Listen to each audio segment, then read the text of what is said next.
Alors voici, nous allons regarder maintenant le autodrill multi, donc avec plusieurs trous. Alors j'ai ouvert le fichier autodrill multi. Euh, En l'ouvrant, vous devriez tomber sur la DMU 50. Si ce n'est pas le cas, ben, vous pouvez la choisir. Sinon, ben, ça marche avec les autres machines. Je vais faire bouton de droite. Bon, là, si jamais il arrive une erreur, je vais vous montrer comment l'arranger. Euh, Bon, j'espère que ça va arriver.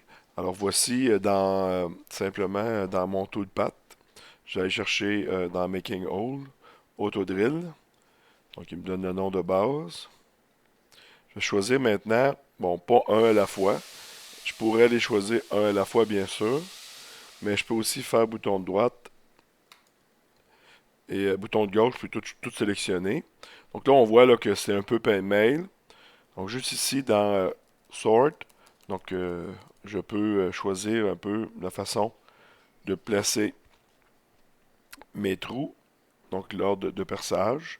Donc voici, là, je le fais de façon plus à l'horizontale. Je lui dis OK. Alors, comme d'habitude, je veux bien sûr faire un drill.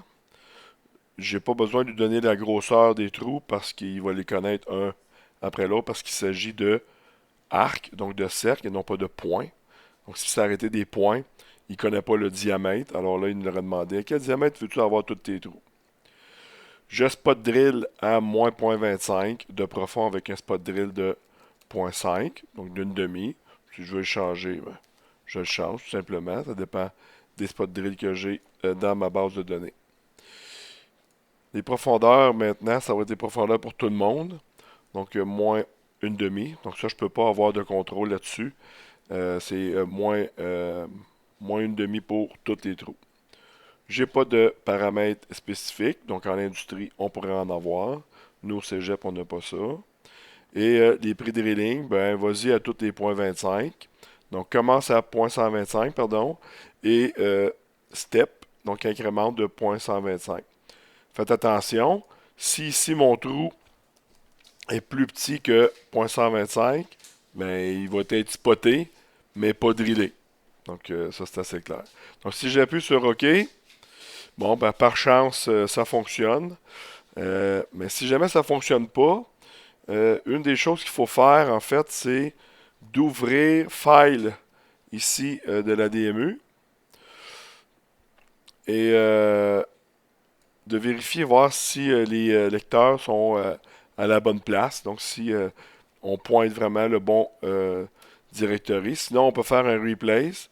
Mais des fois, juste de l'ouvrir et de dire OK, ça replace les choses.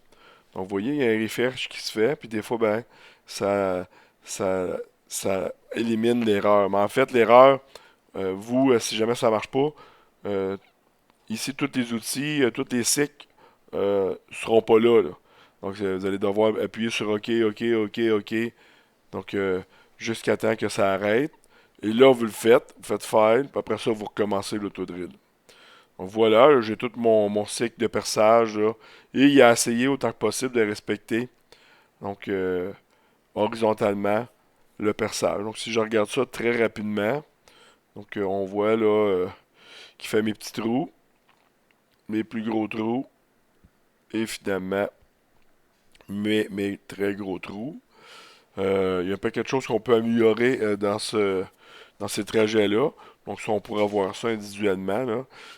Sinon, je ferai un autre petit exercice avec vous, mais pour l'instant, ben, ça vous donne une bonne aperçu de comment peut fonctionner l'autodrill automatique multi. Donc vous avez vu, hein, quand on a fait la simulation ici, là, toutes les couleurs, ben, c'est tous les différents cycles qui est apparu.